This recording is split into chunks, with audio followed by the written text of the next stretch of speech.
I never imagined that one day I would witness a son-in-law chasing his own mother-in-law out of his house.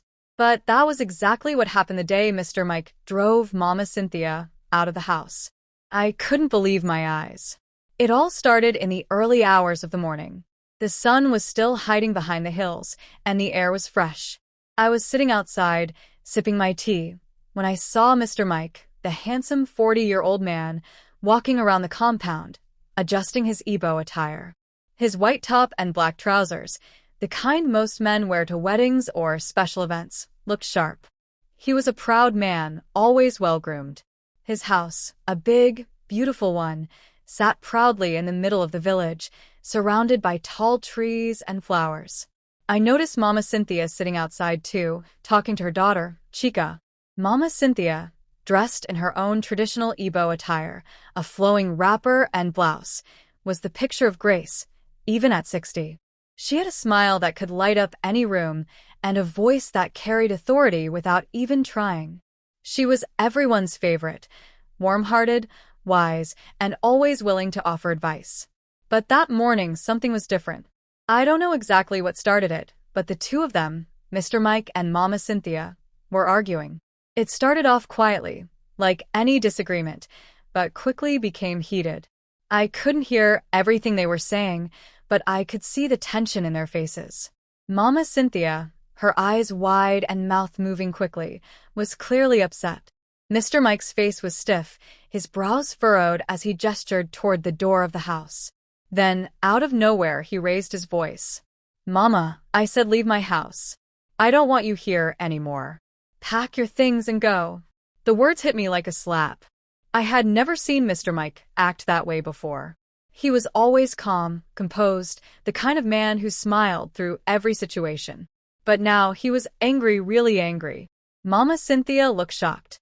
She didn't speak for a moment, just stood there, blinking as if she couldn't believe what she was hearing. "Mike, what is this? What did I do wrong?" Mama Cynthia asked, her voice trembling. But he didn't answer. Instead, he turned around and walked into the house, leaving her standing there alone. I could feel the tension in the air. Mama Cynthia didn't move for a long time. Her hands were clenched at her sides, and her eyes were filled with tears, though she fought hard not to let them fall. It wasn't long before Chica, Mr. Mike's wife, came out. She looked confused at first, but when she saw her mother standing there, she understood immediately. She rushed over to Mama Cynthia and held her, whispering something in her ear. I couldn't hear what she said, but it didn't seem to comfort Mama Cynthia at all. The next thing I knew, she was gathering her things, slowly walking toward the gate. It felt like the whole village had stopped. People whispered, watching the scene unfold. Mr. Mike didn't come out to say anything more, just stayed inside the house with the door locked. It was the kind of silence that made you feel uncomfortable. I couldn't help but wonder what had led to such a moment. I've seen many family disagreements before, but nothing like this. It wasn't just about a small argument.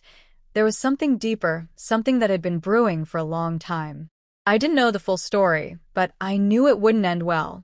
Mama Cynthia left that day. She didn't say goodbye to anyone, just walked out of the compound, head held high. It's been days since that happened, and things still feel strange. Mr. Mike and his wife don't speak much, and Mama Cynthia is now staying with her younger sister in the next village. No one knows exactly what happened to make Mr. Mike act the way he did. But what I saw that day still bothers me. I can't stop thinking about how a son-in-law could turn on his own mother-in-law like that. It's something I'll never forget.